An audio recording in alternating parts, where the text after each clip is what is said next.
seems to me that nothing will ever be enough for the evil in this world. Our country has become unrecognizable. These people have perverted the truth to the point that they motivated the murder of my husband.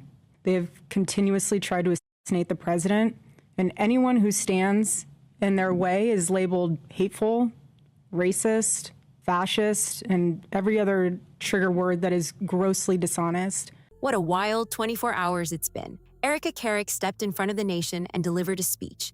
And let's just say, it left a lot of people with questions. We're breaking this thing down piece by piece because some of what was said just doesn't add up. First, the lie. The claim that Candice always accused Erika of unal, that got people talking fast. And allegedly, if that ballroom ever gets built, the one all those influencers keep pushing, it's supposedly going to be named after, drumroll, Charlie Kirk. There's a lot to unpack here, so let's get into it. The first clip she played, Erika said she wanted to meet journalists face to face. Now hold up. This woman just lost her husband, and instead of grieving quietly, she's gunning for reporters who wrote negative stories about her. That's not grief talking. That sounds like revenge. Marvel couldn't write a better origin story for a villain. But here's where it gets interesting. Back in September, the tone was completely different. Back then, it was all about grace and forgiveness. She was playing the role of the composed, God-fearing woman who just wanted peace. Then, just 10 days after her husband was taken from this world, we want the best for our country. They don't. This is why Charlie started Turning Point USA in the first place. He didn't trust the radicalized liberal teachers. And this past Saturday, it was a school teacher, of all people, a school teacher, that attempted to change our history for the worst with bullets. And everyone is asking why I even went to the White House Correspondents' Dinner. And it was because many of the journalists in that room have attempted to dehumanize me, and I wanted to meet some of them face to face, quite frankly. She publicly forgave the man allegedly responsible. At the time, many called it a performance. Now, almost 8 months later, that take is looking more and more accurate. Then comes the moment everyone's buzzing about. Did Erika actually say that to the journalist? If true, that's a major shift from the brand she worked so hard to build. The soft, non-confrontational widow image? Gone. Because apparently, if you're a journalist who wrote something she didn't like, she's coming for you. I forgive him. She basically admitted the whole reason she attended that dinner was to confront the people who covered her negatively. Now, let's set aside the widow factor for a second. Because yes, what happened to Charlie changed everything, and that weight is real. But if we look strictly at her behavior and actions, the picture isn't clean. She became the CEO of one of the biggest nonprofit organizations in the world. And since then, suspicious details from her past have started surfacing, inconsistencies have been flagged, and her credibility is taking hits. The media scrutinizes every major CEO. That's just the reality of power. But what can't be ignored is that Erika isn't holding it together publicly. Why have a conversation about me when you can have a conversation with me? So, for example, a journalist from the Daily Mail came up to me. She introduced herself, and she was very gracious. She was saying, "You look so beautiful. I'm so sorry for your loss." To which I replied, "It is so nice to put a name to the face, especially with all of the slander, the lies, accusations that are out there surrounding my husband's murder and myself." The organization's reputation is slipping.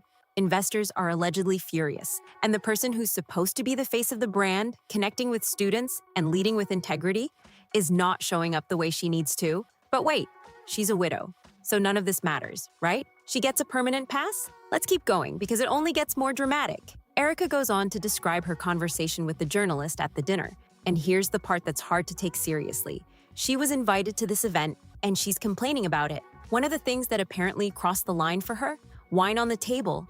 There were reportedly 2,600 people packed into that room that night. Do you have any idea what kind of operation it takes to serve that many people? Wine and maybe some champagne on ice in the middle of a crammed table is completely standard. You can literally see it in the footage. It's nothing unusual. But somehow, for Erika, this was the breaking point. Now here's where it gets almost comical. The only thing that I fear, to be fully transparent with you, is being out of the alignment of God's will. because I feel like that is a very dangerous position to be in. She's clearly reading off a teleprompter, and it shows. The overacting is something else. Looking up, smiling, looking down, frowning, glancing away shyly, then snapping back with this intense expression, all within about 15 seconds. Nobody naturally talks like that. Nobody. It's uncomfortable to watch, and it comes across as completely staged. Then comes the shooting claims, and this part is really important to get right. And I said to her, you know what's so interesting? This is my first time at the White House Correspondents' Dinner, and I find it so fascinating, the dynamic that is going on right now, because everyone is all dressed up, and you guys are co-mingling in and out of each other's cocktail parties. And so for one night, you are able to put aside all of your differences for the sake of freedom of speech. And then because there is no verified, credible evidence that shots were actually fired inside the White House Correspondents' Dinner. None. What exists is a blurry clip of someone running past security. Even people who were there said what they heard didn't sound like gunfire, more like something being dropped or knocked over. No confirmed injuries. No official statements describing an active situation inside the dinner. No verified reports of a gunman reaching the ballroom. The dramatic versions spreading online, not backed by credible sources. That's exactly why so many people inside the room looked completely confused when Secret Service agents rushed in and started flipping tables. by Monday morning, things will go back to being an absolute bloodbath between all of you. To which she replied, literally, she said, I know. Isn't it special, right? Isn't tonight so special? And following that conversation, it was time to take our seats, and we went into the big ballroom where the dinner was. And one of the first things I noticed when I walked into that room was quite literally the proximity of the opposing outlets to one another. So you have one table here that's Politico, and another table here that's Fox, and another table here that's WAPO, and you're all crammed together, elbow to elbow. And to make the night even more of a spectacle, every single 10-person table had 10 bottles of wine. Because the information wasn't matching the reality on the ground. The chaos was real. The fear in the room was real. But the story being told about what actually happened inside that ballroom, still not confirmed. And that distinction matters a lot. But let's keep following Erika's version of that night, because apparently her story is just getting started. And speaking of irony, let's not forget some of Erika's own moves that raised eyebrows. Remember when she filmed herself standing over her husband's casket? Or when she recorded her seriously ill mother? And the president of the White House Correspondents Association, she did a great job of trying to make the evening have that feeling of Americana. You know, we were in a room celebrating freedom of speech despite our differences. And the U.S. Marine Band performed the national anthem so beautifully. And then shortly thereafter, gunshots rang out and total chaos ensued. And you guys have all seen what happened next because there are 1,000 videos of it. So let's discuss that fact for a second. In an incredibly vulnerable moment and posted it on Instagram for sympathy clicks, that happened. And wasn't she the one who went on camera just 2 days after her husband was publicly lost and launched straight into a sales pitch for TPUSA, then sat down for a full interview with the New York Times just 4 days later, then turned around and bragged about merch sales the day after his memorial? The list doesn't stop there, but let's move on. Now she wants to shame a journalist for doing their job? Journalists have spent decades inserting themselves into violent protests, dangerous weather, and high-stakes situations, risking everything because it's their passion, their instinct, their calling. That's what the job looks like up close. And then shortly thereafter, gunshots rang out and total chaos ensued. And you guys have all seen what happened next because there are 1,000 videos of it. So let's discuss that fact for a second. So no, Erika, you don't get to spin something completely normal into something scandalous just to make yourself look better. You don't get to drag someone for doing their job well, especially when the record shows some serious questions about how you've been doing yours. Someone clearly forgot their line in that speech, but let's keep moving because there's something important here. She brings up speech and control, framing jokes as the new danger zone. And honestly, it's wild. Even Candace Owens is apparently in hot water now. Over a joke, the comedian she referenced did what some are calling whiteface, dressing up like a housewife and poking fun. Was it flattering? No. Was it harsh? Maybe. But it was a joke. We get hit with cruel, cutting humor every single day. And while it would be a better world without it, dedicating serious energy to comedy instead of real issues is a choice worth questioning. But here's the real twist. Most people think Blake Neff probably wrote this entire speech. And if that's true, that says everything. Here's something fascinating about American political culture. If you were in that room, you had no way of knowing what the status of the shooter was, how many there were, or honestly, really anything. It was just utter chaos. And so during an active shooting, these journalists are using their phones to find moments to capture for clips. They were so concerned about getting a video in a room with an active shooter that they could have accidentally and quite literally filmed themselves being shot.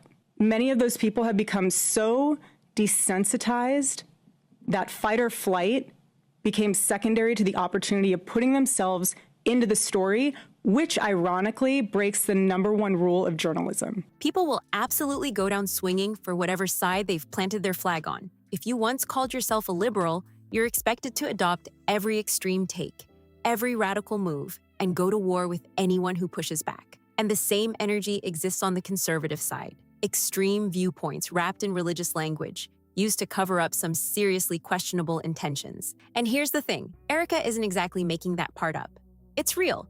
But the question nobody seems to be asking, and this is the same question worth raising every single time, who actually benefits from a divided society? And again, ironically enough, the shooter was a teacher. You have these people who are supposed to be teaching our children the future of this country, and he's so unhinged that he is able to teach children by day and then attempt to murder the president of the United States by night. And in his Who profits when people are too busy fighting each other to look up and ask bigger questions? The fact that Erika and TPUSA aren't touching those questions doesn't just seem like an oversight, it looks like a choice. And that choice makes them look complicit. More and more people are waking up to the idea that what gets shown to the public is carefully curated. A performance, a stage, a show we're all invited to participate in without ever seeing who's pulling the strings behind the curtain. The real question isn't who carried out an action, it's who shaped that person into doing it in the first place. That's where the real story lives. And then, mid-speech, the teleprompter freezes, the next line disappears, and instead of pausing naturally, Erika tries to fill the silence with an emotional moment. Then the second the text starts rolling again, manifesto, he starts by contextualizing himself by saying, I am a citizen of the United States of America. And while we may have big problems with illegal immigration in this country, I have to tell you, we have an even bigger problem when it comes to the systemic indoctrination and radicalization of our own citizens. This is what got my husband killed. This is what has led to 3 legitimate attempts on President Trump's life. And I can speak firsthand to that unbearable toll that this must take on our First Lady. There has never been a president who has faced this many assassination attempts in Americans' entire history. And after each one, the reaction from the far left has been, at best, a shrug, and in some cases, a sick disappointment that the shooter was unsuccessful. the emotion vanishes instantly, back to intense and serious, just like that. Watching it again is almost impossible to get through without laughing. That nervous laugh says it all. Now, just to set the record straight, an extensive search turned up 0 quotes of Candace directly accusing Erika of anything involving her husband. 0. What Candace did suggest was that Erika may have had some awareness of who Charlie's real enemies were. Did Candace raise questions about a widow with a complicated background who deserved a closer look? We are all human beings. And if you can just pause and just take a minute and ask yourself, how would you feel if even just one person made cruel jokes about the attempted murder of your loved one? That is what Jimmy Kimmel did to the First Lady. He said that she had the glow of an expected widow. The glow of an expected widow. Just 48 hours before that nightmare almost became a reality. In this culture we're living in, absorbs disagreement as a form of personal betrayal. It turns having an opposing viewpoint into a moral crime worthy of punishment. So did Candace bluntly accuse Erika directly? No. And even running it through Grok confirmed exactly that. The response was clear. Candace has repeatedly called for authorities to question Erika, highlighted what she sees as suspicious behavior, and pointed to multiple documented inconsistencies in Erika's public statements. And here's what I've realized through all of this. Truly, having lived through quite literal hell these past 7 months, if you strip someone of their humanity long enough, you will arrive at the chilling conclusion that they don't deserve to exist at all. Every morning I wake up to a new headline lying about me. I have comedians dressing up in whiteface.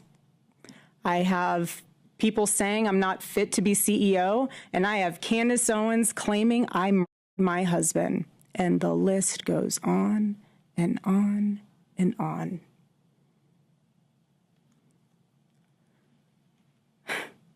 Covering her background, timeline, and post-incident accounts. Critics, including Candace, have pointed out that Erika has been caught in several verifiable lies on these matters that remain completely unaddressed. So what do you know? Looks like yet another gotcha moment that didn't land. Then Andrew Kova jumps in, posting a screenshot of a private conversation between Candace and Aubrey, a former TPUSA employee who was let go. He frames it like he caught something major. Over the internet, people are calling her out for lying. Why would she utter that statement? Why would she say that I accused her of murdering her husband? And as it was going viral, too many people obviously watched the show, so they just clocked it immediately. So Andrew did his thing, right? To prove this was real, he presented a screenshot of a text message joke, a joke definitively sent by me. And I will say right now, Andrew Kovet, you have my full permission to release the entire conversation, because how dare you remove this joke from its context, okay? And it's a message that had never been revealed to the public. I stand by it. I'm assuming employees passed this around. It now kind of explains why so many people got fired. I think I'm grasping some understanding of that. And he presented it as an authentic exchange. Despite the cry emojis, I was being asked what questions I planned to ask Erika when we met up at the end of December. So you recall at this time, this was during the week where Erika was going viral for her interview with Barry Weiss for a number of very funny reasons. And they were pushing real hard in the press to assert that asking Erika any questions was despicable, off record, and it equated to accusing her of murdering her own husband. Okay, so I sent this as a joke, an obvious joke, which they know is a joke, because when I met up with Erika, I never asked this question, and I was being funny, and I still think it's funny, actually. His post reads, "Funny how you said exactly that to my former employee, Aubrey." Now Aubrey apparently took a screenshot of those private chats and shared it with friends, and somehow that makes its way back into this whole saga. The conversation itself, Candace and someone, presumably connected to Erika's camp, are discussing how they've apparently been preparing explanations for all the lies they have told. Candace's read on it is sharp. If they had any common sense, they'd see how fast their support is evaporating online. She responds, "She's coming here," and then adds, "It's absurd that they needed to prepare." Then she says she's asking everything. I said this in response. I said, and that's on, this is the tweet. The person is asking, what are you going to ask her? At the bottom here, you can see I said, "I'm asking everything. First question, why did you murder your husband?" Cry emoji. And again, the context of this was us making fun of Barry Weiss and Ben Shapiro and the syndicate of people that had come out and said that asking any questions about Erika Kirk at all was akin to just saying exactly that you murdered your own husband. This was never released to the public. It's a private conversation. So to pretend that that is what Erika was responding to today. And her first question?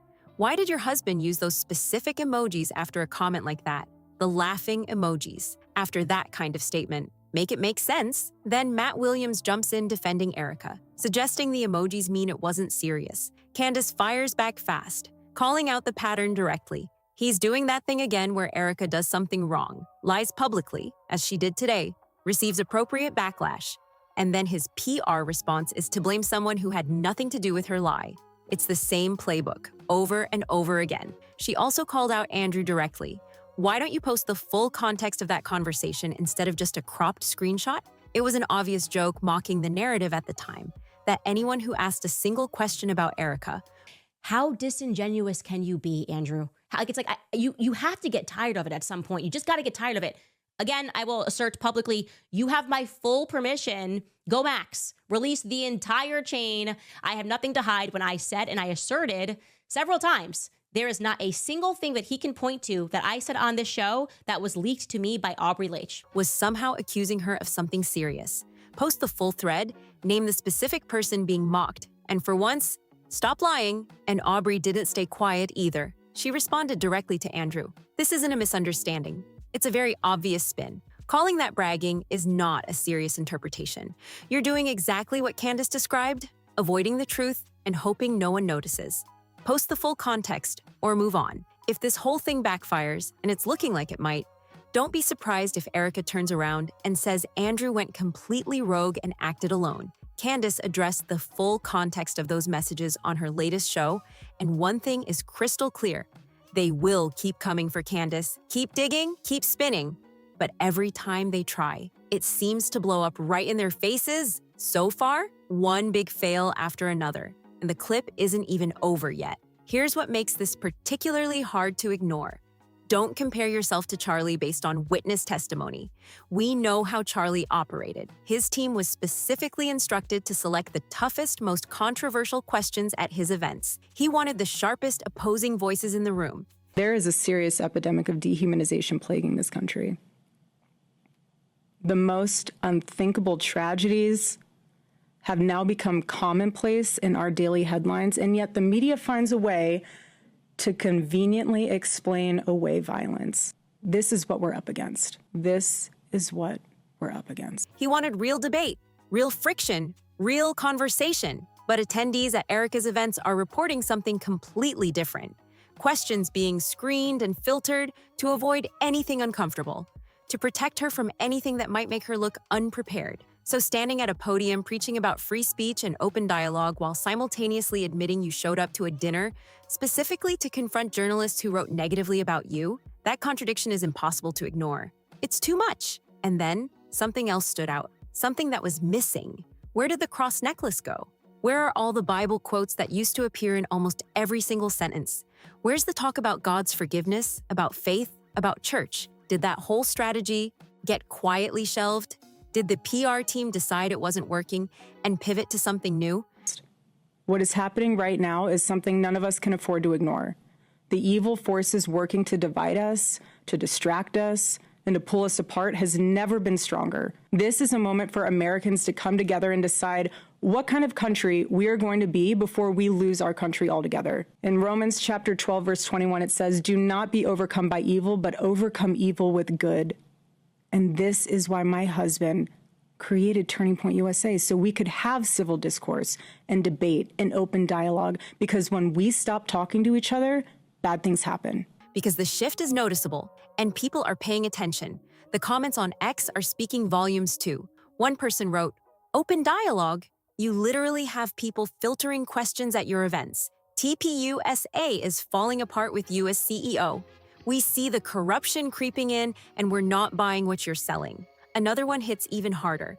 "Where is the video of Charlie saying he wanted you to take over TPUSA? That claim was made. Now provide the evidence." But instead of proof, anyone who asks gets blocked and called evil for simply asking a question. And this one is sharp. Erika is trying to split people down the middle. Left versus right. Don't fall for it. Two wings of the same bird. I'm a Republican, and I could tell something was deeply off from her very first speech. It was more focused on TPUSA than on Charlie himself. And that first speech, it was a sales pitch. That's exactly what it was. And now allegedly Charlie's name is being lined up to help push through the construction of that ballroom. The one that has so many influencers fired up and advocating hard. Here's the headline making the rounds. Reports suggest the new White House ballroom is being considered for naming, with MAGA loyalists pushing to honor Charlie Kirk, praising his so-called advocacy. And while that headline is slightly older, the energy behind it is very much alive right now, with supporters pushing hard for construction to restart and floating Charlie's name as the emotional hook to get public approval. I am choosing to fight for America, for my children, for your children, and for our humanity. Because we all need to do our part.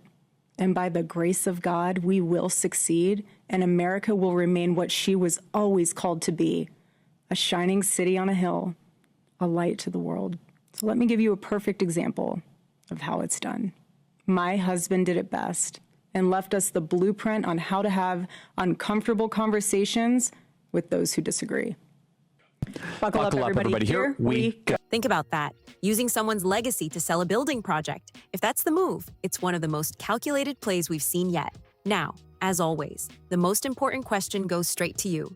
Did Erika's speech come across as genuine and heartfelt, or did it feel staged and calculated from start to finish? Drop your thoughts in the comments below. Because this conversation is just getting started. If this video gave you something to think about, hit that like button and share it with someone who needs to see it. If you haven't subscribed yet, now is the time. And turn on those notifications so you never miss a single episode.